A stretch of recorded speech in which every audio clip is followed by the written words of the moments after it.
Good morning, dear students. My name is Pritam Kumar Devangan. I am your new physics teacher, and I will continue from this point of time. Hopefully, your term 1 exam has gone well, and if there is any doubt regarding previous chapters also, you can contact me or you can message, you can call me, and you can clear your doubts. Okay. So today we will start the next chapter will be our law of motion. But before going to the law of motion, we will have to discuss about the two important topics, that is dot product and cross product. So in vector multiplication, as you see that the physics is incomplete without vectors, and everyone is familiar like what is scalar quantity and what is vector quantity. So what is scalar quantity? What is scalar quantity? Any quantity which has only magnitude is called the scalar quantity. We need not to specify the direction here. Like we can take the simple example like अगर हम जाते हैं किसी grocery shop में और अगर हम लोग बोलते हैं कि हमको 5 किलोग्राम शुगर चाहिए, तो हम लोग नहीं बोलते कि 5 किलोग्राम हमको शुगर चाहिए ईस्ट डायरेक्शन में और वेस्ट डायरेक्शन में, है ना। तो यहाँ पर हमको सिर्फ क्वांटिटी को स्पेसिफाई करने की ज़रूरत है, डायरेक्शन बताने की ज़रूरत हमको नहीं है। सिमिलरली हमारे घर में अगर हम लोग ऑयल लेते हैं, दूध लेते हैं, तो वहाँ पर हम 2 लीटर दूध चाहिए, 5 लीटर दूध चाहिए, वहाँ पर हमको डायरेक्शन बताने की ज़रूरत नहीं है। आपको यहाँ पर डायरेक्शन बताने की ज़रूरत होती है क्या? आपको बिल्कुल डायरेक्शन बताने की ज़रूरत नहीं होती, क्योंकि यहाँ पर सिर्फ आपको मैग्नीट्यूड से लेना देना है, मैग्नीट्यूड से लेना देना है, ठीक है। तो उस टाइप के क्वांटिटी को हम लोग स्केलर क्वांटिटी बोलते हैं। तो वेक्टर क्वांटिटी किसको बोलते हैं? वेक्टर क्वांटिटी जिसमें हमको डायरेक्शन बताना बहुत जरूरी हो जाता है। कैसे बहुत जरूरी हो जाता है? जैसे हम लोग यहाँ से सपोज दिल्ली से हम लोग दुबई जाना चाहते हैं, यहाँ से कुछ 7-8 हज़ार किलोमीटर दूर है, ठीक है। लेकिन हम वहाँ पर जो पायलट है उसको हमने डायरेक्शन स्पेसिफाई नहीं किया, वो किसी रैंडम डायरेक्शन में चला गया, तो क्या होगा? वहाँ पर डायरेक्शन स्पेसिफाई नहीं किया तो वो दिल्ली से हो सकता है कि श्रीलंका भी जा सकता है, दुबई भी जा सकता है, श्रीलंका के साथ पाकिस्तान जा सकता है, बांग्लादेश जा सकता है, अफगानिस्तान जा सकता है। तो ऐसी बहुत सारी क्वांटिटी होती है जिसमें हमको डायरेक्शन बताने की ज़रूरत होती है। जैसे कि आप लोगों ने अभी मार्स मिशन के बारे में सुना होगा। मार्स मिशन में जब जो आपका जो सैटेलाइट है वो जब अर्थ से मार्स में एंटर करता है, तो उस समय हमको डायरेक्शन स्पेसिफाई करना बहुत ज़रूरी है, क्योंकि अगर वो डायरेक्शन स्पेसिफाई नहीं किया तो उसके ऑर्बिट में एंटर नहीं कर पाएगा। तो इसी के लिए हम लोग हमेशा पूरे फिजिक्स में और आगे वो आपके बीएससी एमएससी में भी आप पढ़ते रहेंगे कि वेक्टर क्वांटिटी क्या होती है, और वेक्टर क्वांटिटी के बगैर फिजिक्स नहीं पढ़ा जा सकता, है ना। तो वेक्टर क्वांटिटी में हम लोग उसके मल्टीप्लीकेशन के बारे में भी पढ़ेंगे। तो देखिए, वेक्टर मल्टीप्लीकेशन 2 प्रकार के होते हैं। पहले को बोलते हैं डॉट प्रोडक्ट, या उसी को स्केलर प्रोडक्ट बोलते हैं। क्यों बोलते हैं इसको डॉट प्रोडक्ट को स्केलर प्रोडक्ट, अभी देख लेंगे थोड़ी देर में। उसके बाद इसको बोलते हैं क्रॉस प्रोडक्ट या वेक्टर प्रोडक्ट। इसको भी क्रॉस प्रोडक्ट या वेक्टर प्रोडक्ट क्यों बोलते हैं इसको देख लेंगे। हम लोग देखेंगे कि 2 वेक्टर्स को जब हम लोग डॉट मल्टीप्लिकेशन करते हैं तो उसका रिजल्ट एक नंबर आता है, एक नंबर आता है, यानी कि वो स्केलर क्वांटिटी है, ठीक है। उसी प्रकार जब हम लोग क्रॉस प्रोडक्ट पढ़ेंगे तो उसका जो रिजल्ट आएगा वो वेक्टर क्वांटिटी आएगा। क्या आएगा? वेक्टर क्वांटिटी आएगा। वेक्टर क्वांटिटी का मतलब है, वेक्टर को हम लोग वेक्टर आर को जैसे हम लोग डिनोट करते हैं, वेक्टर आर को डिनोट करते हैं xi plus yj plus Z के। मतलब जब भी 2 वेक्टर का मल्टीप्लिकेशन करेंगे इस वाले में, हमारा जो रिजल्ट है हमेशा वेक्टर प्रोडक्ट आएगा। क्या आएगा? Vector product. वेक्टर प्रोडक्ट मतलब हमारा रिजल्ट जो है डायरेक्शन के साथ आएगा। किसके साथ आएगा? डायरेक्शन के। या तो हमारा रिजल्ट की वैल्यू या तो एक्स डायरेक्शन में होगी, वाई डायरेक्शन में होगी, या तो जेड डायरेक्शन में होगी, ठीक है। तो इसको हम लोग वेक्टर प्रोडक्ट बोलते हैं। तो डॉट प्रोडक्ट का डेफिनेशन इस प्रकार से है, आप लोग नोट कर सकते हैं, और ये डेफिनेशन आपको रेयरली ही बुक या कहीं पर मिलेगा, आप नोट कर सकते हैं। डॉट प्रोडक्ट क्या बोलते हैं? अगर 2 वेक्टर का मल्टीप्लिकेशन हम लोग मैं एक बार पढ़ देता हूँ फिर आपको समझाऊंगा। These multiplication between 2 vectors performed when 2 vectors has a maximum value in same direction but minimum value in perpendicular direction, this is called the scalar product because the result will always be a number। जैसे कि आप लोगों ने 9 में पढ़ा होगा कि वर्गड़न की जो वैल्यू होती है, वर्गड़न की जो वैल्यू होती है वो क्या होता है? वर्गड़न का फॉर्मूला हमारा क्या होता है? फोर्स इनटू डिस्प्लेसमेंट होता है। क्या होता है? फोर्स इनटू डिस्प्लेसमेंट, है ना। तो फोर्स भी एक वेक्टर क्वांटिटी है और डिस्प्लेसमेंट भी एक वेक्टर क्वांटिटी है। आप लोग पहले प्रीवियस चैप्टर में पढ़ चुके होंगे कि डिस्प्लेसमेंट एक वेक्टर क्वांटिटी होती है। तो हम लोग जैसे फोर्स लगा रहे हैं, हम किसी बेंच को ऐसे धक्का लगा रहे हैं, ऐसे जोर से धक्का लगा रहे हैं, ठीक है। ऐसा हम इसको, जैसे ये बेंच रखा हुआ है तो इसको धक्का लगा रहे हैं, तो अगर उसका डिस्प्लेसमेंट सेम डायरेक्शन में होता है, मैक्सिमम जैसे कि हमने बेंच को धक्का लगाया, हमने सपोज धक्का लगाया ईस्ट डायरेक्शन में, है ना, कुछ 50 न्यूटन का फोर्स लगाया और उसका डिस्प्लेसमेंट ईस्ट डायरेक्शन में ही सबसे ज़्यादा होता है, तो वहाँ पर हम लोग ये बोलेंगे कि हमको वहाँ पर अगर 50 न्यूटन का फोर्स लगाया है ना, और हमारा डिस्प्लेसमेंट भी ईस्ट डायरेक्शन सेम डायरेक्शन में हुआ, तो हम लोग वहाँ पर डॉट प्रोडक्ट परफॉर्म करेंगे। क्या परफॉर्म करेंगे? Dot product. और उसी के बदले हमारा ऐसा होता है कि हम लोग फोर्स लगाते हैं और उसका डिस्प्लेसमेंट जो हो रहा है मिनिमम होता है परपेंडिकुलर डायरेक्शन में। मिनिमम कहाँ पे होता है? परपेंडिकुलर डायरेक्शन में। तो हम लोग वहाँ पर उस केस में भी डॉट प्रोडक्ट परफॉर्म करेंगे। मतलब डॉट प्रोडक्ट किस लिए है? दो वेक्टर दिया हुआ है आपको, दो वेक्टर दिया हुआ है, अगर दो वेक्टर की मल्टीप्लाई करने से मैक्सिमम वैल्यू जो है सेम डायरेक्शन में आती है, मैक्सिमम वैल्यू जो है सेम डायरेक्शन में आती है, तो वहाँ पर हम लोग डॉट प्रोडक्ट परफॉर्म करेंगे। और अगर उसकी मिनिमम वैल्यू भी परपेंडिकुलर डायरेक्शन में आती है तो उस केस में भी डॉट प्रोडक्ट परफॉर्म करेंगे। यहाँ पर हम लोग देख लेते हैं दो vectors, let A and B are two vectors, then multiplication of these vectors will be. Dot product के लिए ये फॉर्मूला हमको हमेशा याद रखना है, vector A dot vector B. ये एरो का निशान वेक्टर के ऊपर क्यों लगाते हैं? ये डायरेक्शन बताने के लिए होता है। कैसे डायरेक्शन बताने के लिए? जैसे आप यहाँ से रायपुर जाएंगे तो आपको डायरेक्शन बताने के लिए रोड में बहुत सारे आपको सिंबल मिलेंगे जिसमें एरो लिखाया रहेगा, एरो लिखा रहता है कि इधर ये गांव है, इधर ये गांव है। तो एरो का मतलब होता है ये डायरेक्शन बताने के लिए यूज होता है। तो ए डॉट बी ये आपको याद रखना है हमेशा। ए डॉट जो बी होता है, ए डॉट बी इंपॉर्टेंट फॉर्मूला है, याद रखेंगे सब लोग। मोस्ट इंपॉर्टेंट फार्मूला है, आपको याद ही रखना है इसको। तो A dot B is equal to क्या होता है? Magnitude of A into magnitude of B into cos theta.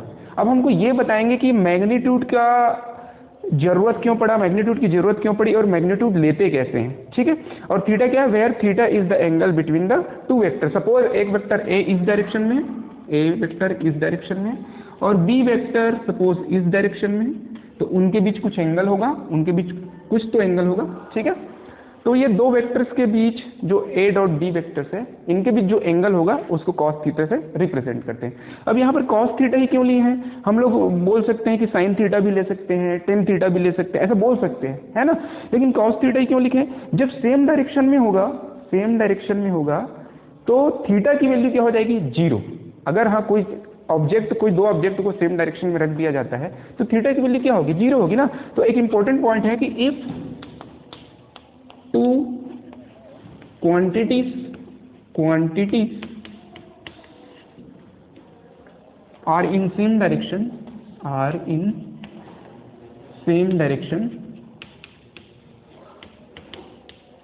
then theta will always be 0, theta will always be 0।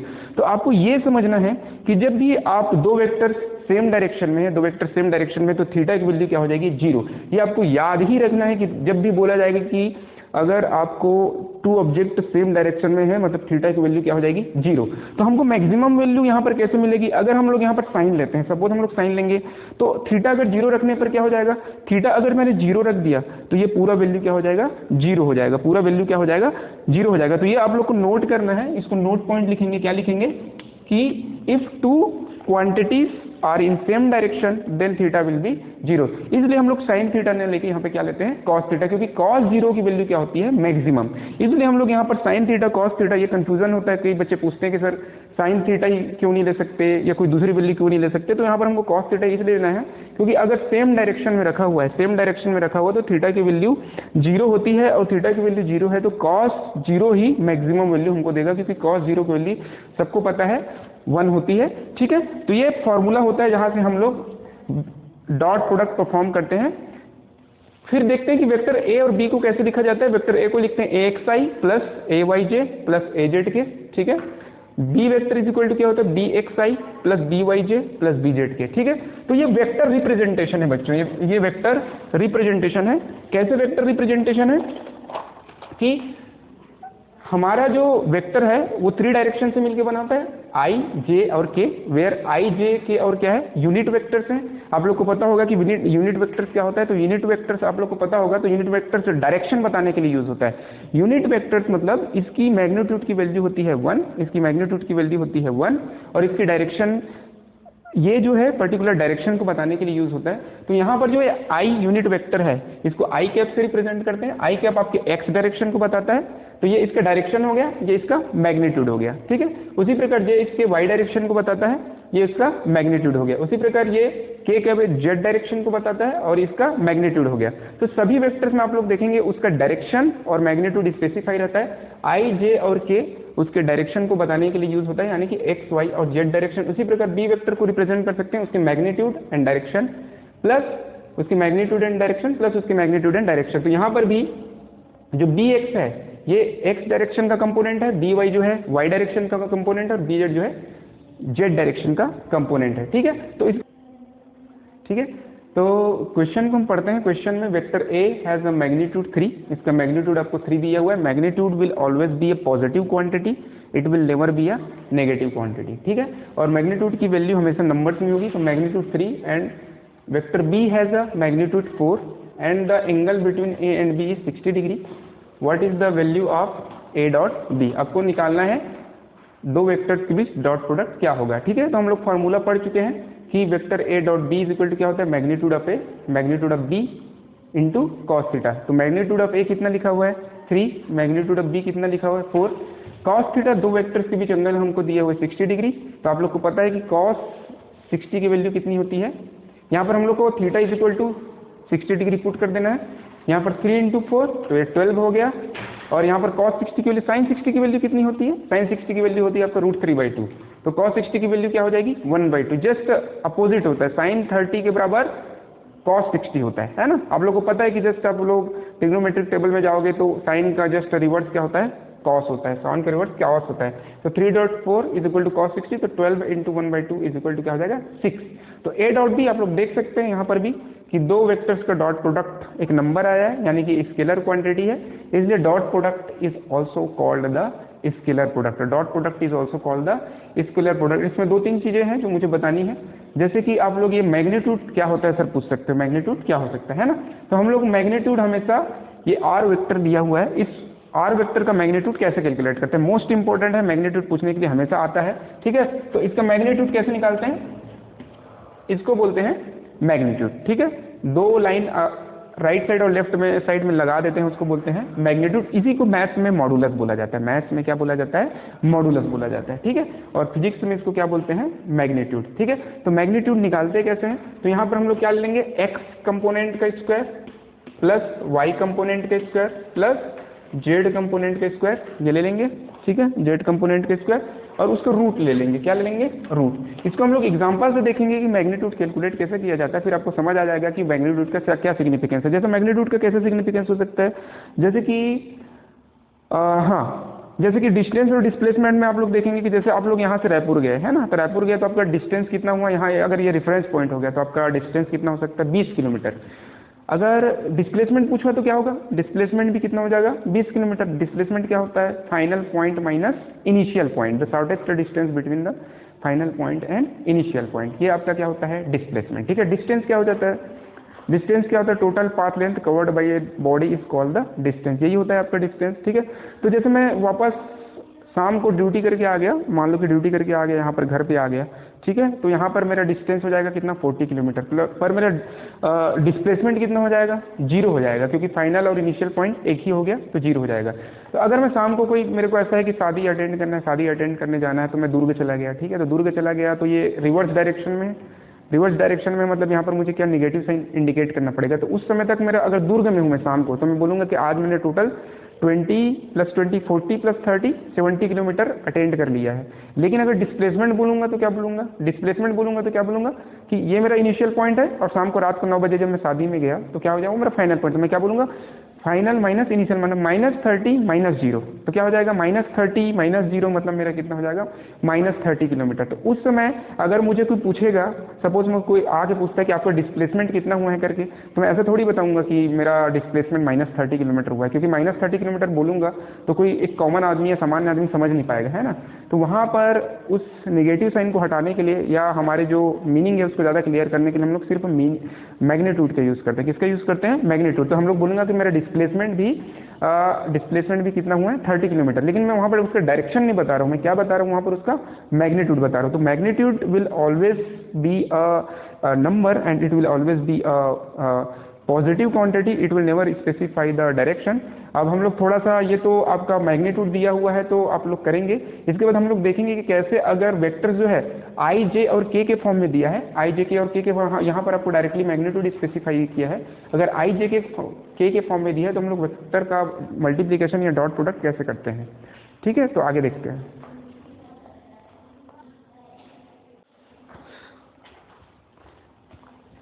ठीक है, तो हम लोग डॉट प्रोडक्ट को कंटिन्यू कर रहे हैं। तो यहाँ पर आप लोग देखिए कि वेक्टर ए की वैल्यू मीन्स इसकी मैग्नीट्यूड की वैल्यू। ठीक है, तो ये मैग्नीट्यूड का साइन है, मैंने बताया कि इसको फिजिक्स में मैग्नीट्यूड बोलते हैं। इसी चीज़ को अगर मैथ्स वाले स्टूडेंट पढ़ेंगे तो इसी को मॉडुलस भी बोलते हैं। तो मैग्नीट्यूड ऑफ ए की वैल्यू कितनी दी है 3√2 एंड मैग्नीट्यूड ऑफ बी की वैल्यू कितनी दी 5 है ना। और उन दोनों वेक्टर्स के बीच एंगल कितना दिया हुआ है 135 डिग्री। आप लोग जनरली ट्रिग्नोमेट्रिक रेशियोज में जो एंगल्स की वैल्यू याद करते हो 90 तक याद करते हैं। कहाँ तक करते हैं 90 तक, 10th तक है ना। हम लोग यहाँ पर बताएंगे कि 90 से अगर वैल्यू थीटा की वैल्यू ज़्यादा हो है ना, उससे ज़्यादा हो तो वहाँ पर वैल्यू कैसे याद करते हैं। ठीक है, तो यहाँ पर देखिए वेक्टर बी 5 दिया हुआ है, angle between the two vectors, मतलब दो एंगल का बीच का वेक्टर्स मैंने आपको बताया, अभी थोड़ी देर पहले बताया था कि अगर ये सपोज ये आपका वेक्टर ए है ना, ये आपके वेक्टर बी है, जस्ट एग्जांपल के लिए है, तो इनके बीच के एंगल, ठीक है, इनके बीच के एंगल, दो वेक्टर्स के बीच के एंगल दिया हुआ है। मतलब यहाँ पर जो वेक्टर्स है वो सेम डायरेक्शन में भी नहीं है, अपोजिट डायरेक्शन में भी नहीं है, उनके बीच का एंगल दिया हुआ है, सबको पता चल जाएगा। ठीक है, 135 डिग्री दिया हुआ, कितना दिया है 135 degree. Then what is the value of dot product of A dot B, dot product of A dot B. ठीक है, तो हम लोगों को पता है, फॉर्मूला पता है, आप सभी को पता है बच्चों कि A dot B is equal to क्या हो जाता है, magnitude of A into magnitude of B into cos theta. तो मैग्नीट्यूड ऑफ ए की वैल्यू रख दी है 3√2, मैग्नीट्यूड ऑफ बी की वैल्यू रख दी है 5 एंड कॉस थीटा की जगह हम लोग क्या रखा है 135, क्या रखा है 135। अब आप लोग ये 10th में आप लोगों ने क्वाड्रेंट सिस्टम पढ़ा होगा, क्वाड्रेंट सिस्टम। ठीक है, तो इसको फर्स्ट क्वाड्रेंट बोलते हैं, इसको क्या बोलते हैं फर्स्ट क्वाड्रेंट। ठीक है, 0 से 90 डिग्री के जो बीच में होता है उसको फर्स्ट क्वाड्रेंट बोलते हैं, 90 डिग्री से जो 180 डिग्री के बीच में होता है उसको सेकेंड क्वाड्रेंट बोलते हैं, सेकेंड क्वाड्रेंट। ठीक है, इसको क्वाड्रेंट बोलते हैं, फर्स्ट क्वाड्रेंट। ठीक है, उसी प्रकार जो थर्ड 180 डिग्री से 270 डिग्री के बीच में, 180 से 270 डिग्री के बीच में होता है उसको थर्ड क्वाड्रेंट बोलते हैं। ठीक है, और यहाँ पर जो होता है इसको फोर्थ क्वाड्रेंट बोलते हैं। क्या बोलते हैं, फोर्थ क्वाड्रेंट। ये मैथ्स वाले बच्चों को अच्छे से आता है ना, और नहीं आता तो मैं ये चूंकि हल्का सा मैथ्स का टॉपिक है इसलिए मैं हल्का से यहाँ पर आपको मैथ्स का भी इंट्रोडक्शन दे देता हूँ। यहाँ पर हम लोग याद कैसे रहेंगे कि ये पहले दूसरे तीसरे चौथे क्वाड्रेंट में कौन सा ट्रिग्नोमेट्रिक रेशियो कहाँ पर पॉजिटिव रहेगा, कहाँ पे नेगेटिव रहेगा, कैसे याद रखेंगे। देखिए ये लोग सब लोग सुने होंगे और मैं भी उसी चीज़ को रिपीट कर रहा हूँ जो मैं अपने बचपने में पढ़ता था। Add sugar to coffee, add sugar to coffee का मतलब है हमको फर्स्ट लेटर को पॉइंट आउट करना है। फर्स्ट लेटर यहाँ पर ए है, यहाँ पर फर्स्ट लेटर एस है, यहाँ पर फर्स्ट लेटर टी है और यहाँ पर फर्स्ट लेटर क्या है सी। ठीक है, तो आपको ये ध्यान देना है कि जब भी थीटा की वैल्यू 0 से 90 डिग्री के बीच में होती है, 0 से 90 डिग्री के बीच में होती है, तो यहाँ पर ए मतलब ऑल पॉजिटिव, क्या पॉजिटिव होता है ऑल पॉजिटिव। ऑल पॉजिटिव कहने का मतलब है कि ऑल मतलब जो भी आप लोगों ने 6 ट्रिग्नोमेट्रिक रेशियो पढ़े हुए हैं, sine, cosine, tangent, secant, cosecant and cot. ठीक है, तो इसमें सारे जो वैल्यूज होते हैं इस फर्स्ट क्वाड्रेंट में, मतलब 0 डिग्री से 90 डिग्री के बीच में, इन सब की वैल्यू क्या होती है पॉजिटिव।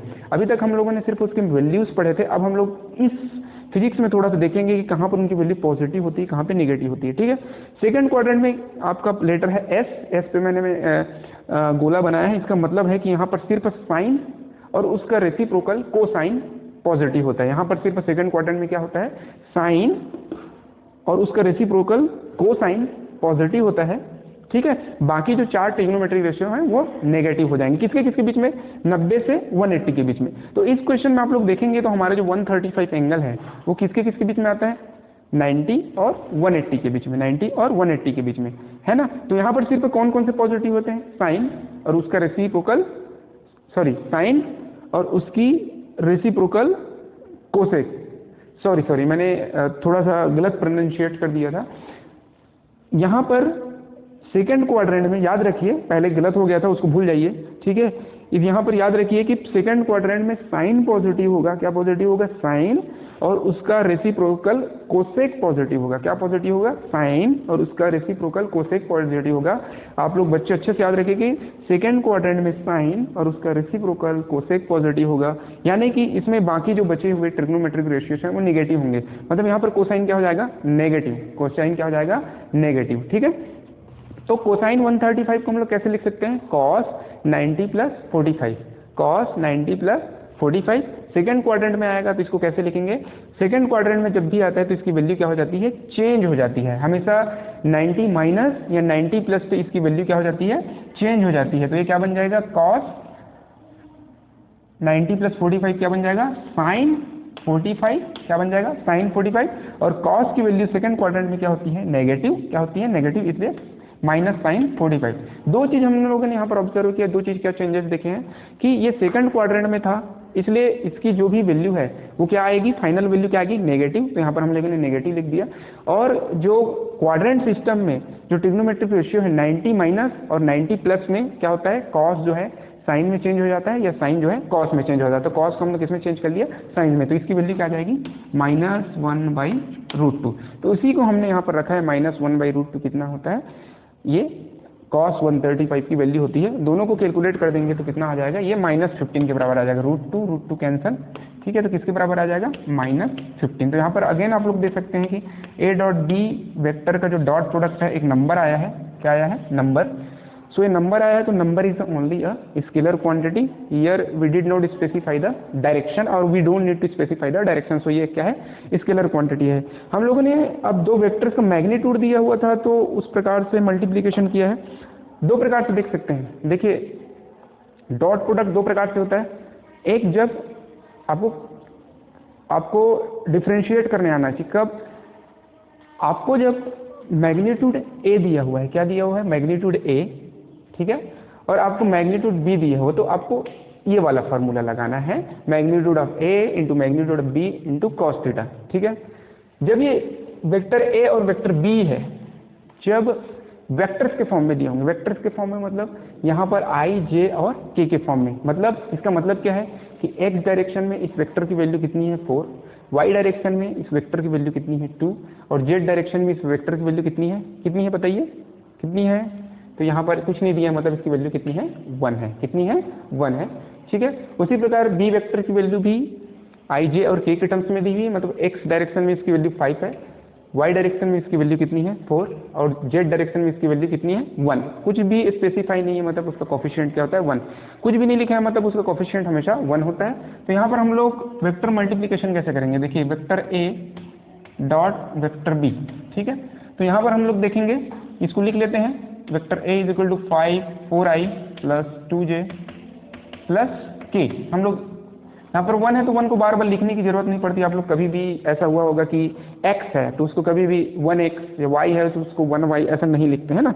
तो इसी प्रकार हम लोग k को 1k नहीं लिखेंगे। ठीक है, डॉट प्रोडक्ट में ये देखिए, b वेक्टर की वैल्यू पुट कर देता हूँ, 5i plus 4j plus k।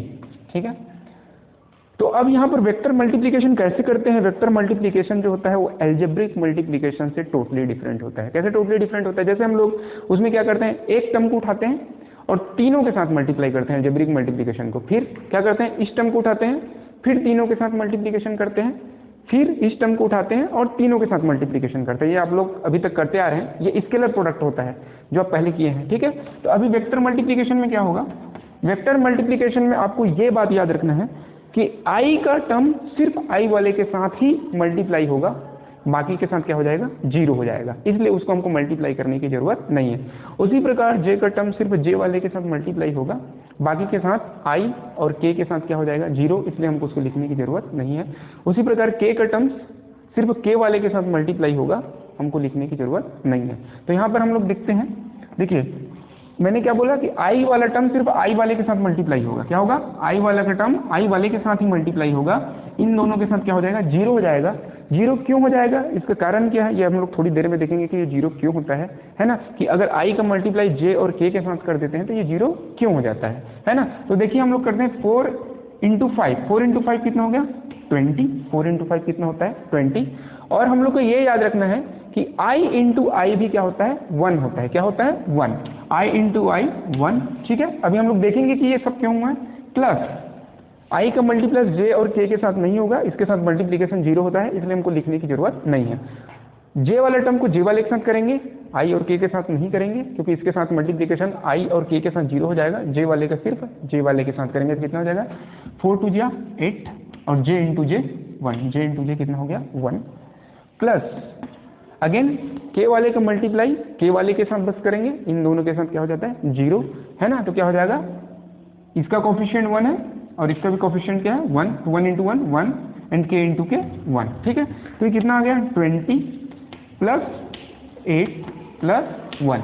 तो a डॉट d की वैल्यू कितनी आ गई आपकी, a डॉट d की वैल्यू, a डॉट d की वैल्यू 29, कितनी आ गई 29। Again 29 is a scalar quantity, इसमें डायरेक्शन स्पेसिफाई नहीं है, इसलिए डॉट प्रोडक्ट को हम लोग स्केलर प्रोडक्ट भी बोलते हैं, क्योंकि इसमें डायरेक्शन स्पेसिफाई नहीं है, स्केलर नंबर है, सिर्फ स्केलर नंबर। इसमें हमने नोट क्या रखा है कि नोट क्या रखा है, हमने आई डॉट आई की वैल्यू क्या मानी है 1, क्या मानी है 1, इसको कैप लगाया, मतलब हम इसको क्या बोलते हैं यूनिट वेक्टर। नॉर्मल और यूनिट वेक्टर में क्या अंतर है, जैसे हम लोग नॉर्मल वेक्टर को एरो से रिप्रेजेंट करते हैं, लेकिन यूनिट वेक्टर को किससे रिप्रेजेंट करते हैं, कैप से रिप्रेजेंट करते हैं। तो ये नॉर्मल वेक्टर हुआ और ये क्या हो गया आपका यूनिट वेक्टर हो गया, ठीक है। और क्या मानी हुई है, j dot j cap is equal to 1 मानी हुई है and k dot k cap is equal to 1 मानी हुई है, ठीक है।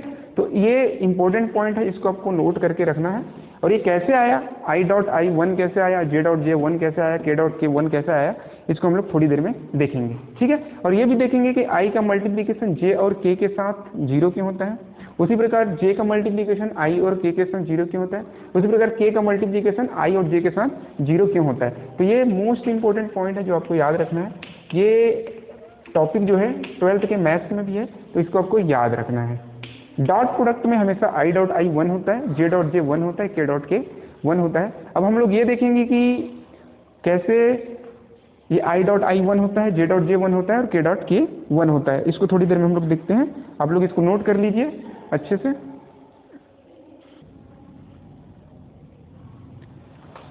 ठीक है, हमने क्या नोट किया था कि i dot unit vector i dot i की वैल्यू क्या होती है 1 होती है। इसको हम लोग अब इसका प्रूफ देखेंगे, क्या देखेंगे, प्रूफ, कैसे प्रूफ होता है।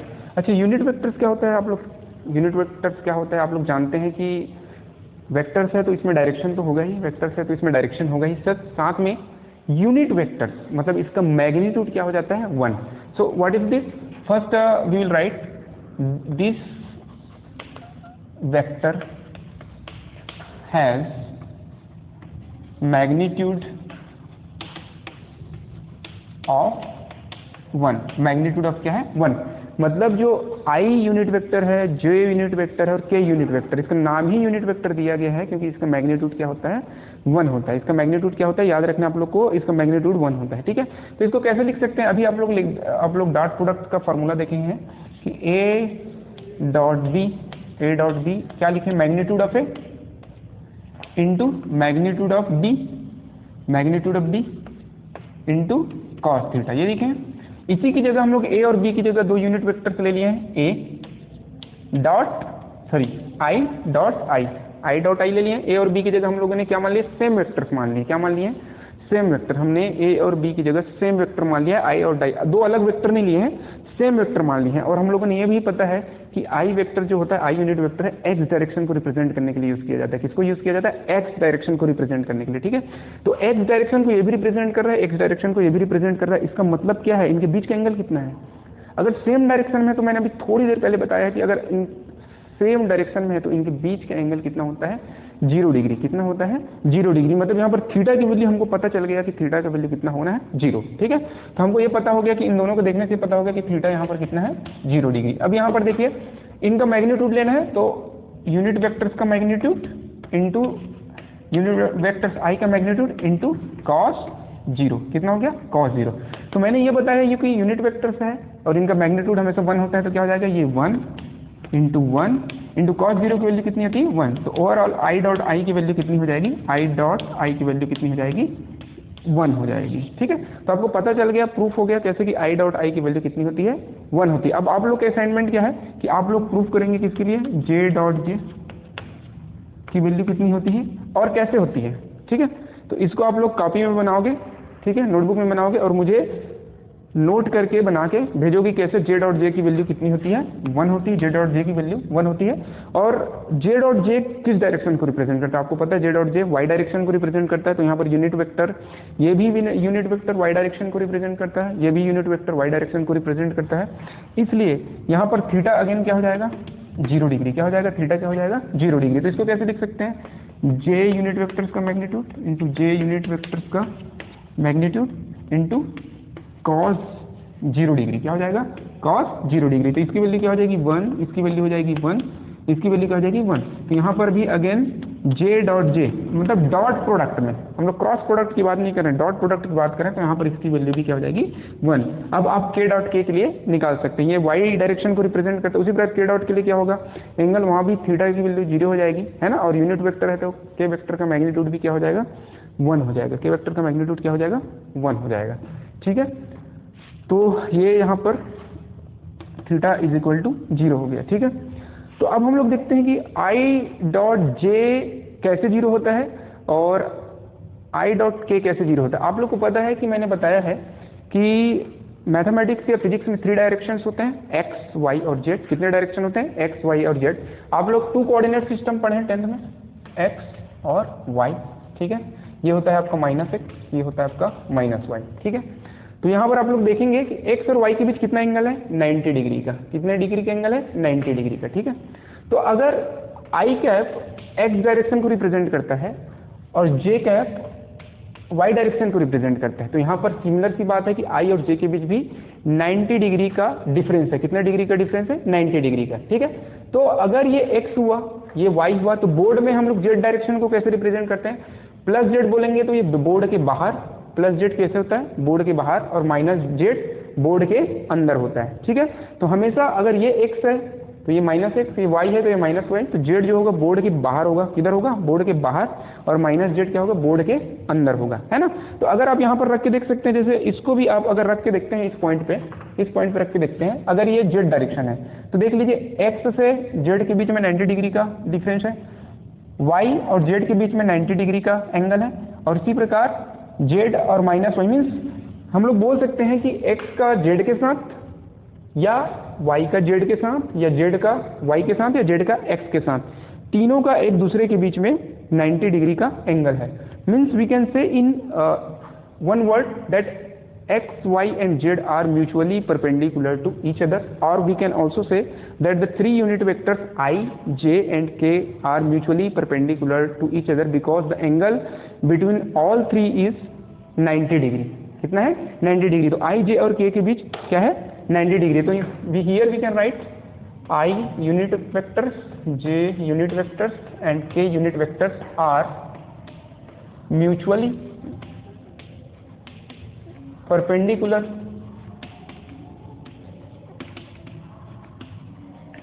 to each other, mutually perpendicular to each other, mutually perpendicular to each other, ठीक है।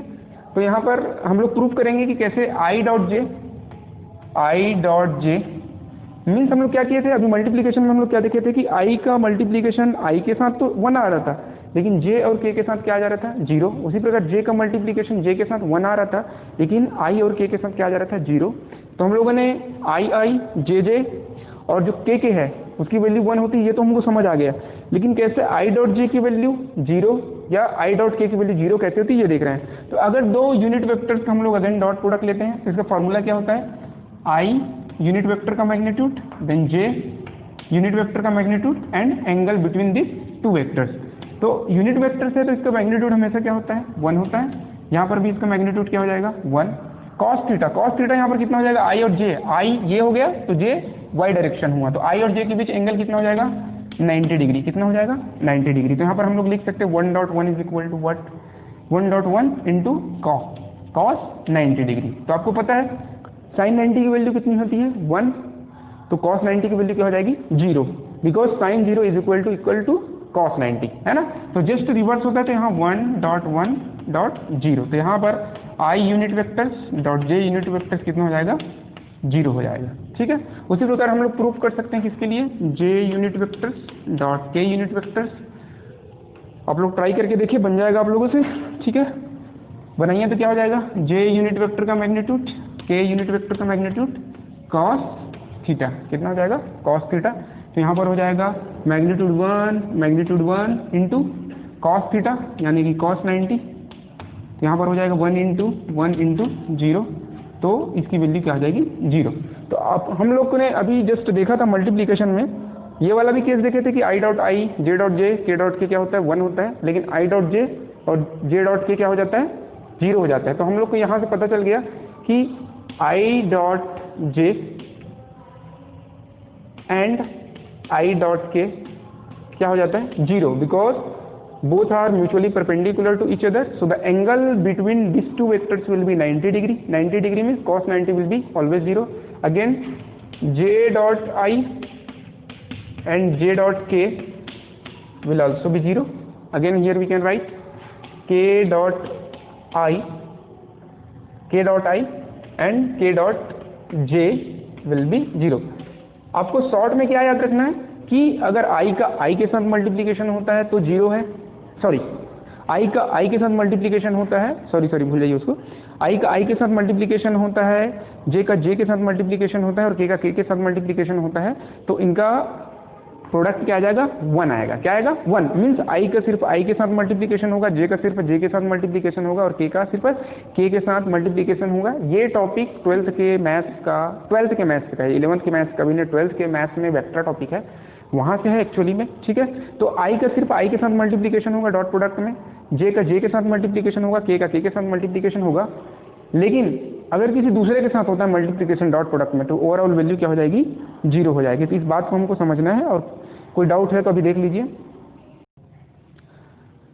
ठीक है। तो आज का लास्ट क्वेश्चन करते हैं, ठीक है। हमको अगेन क्या दिया, find the dot product of two vectors where vector a is equal to i cap plus 2j plus 3k and vector b is equal to 4i minus 5j plus 6k दिया हुआ है, ठीक है।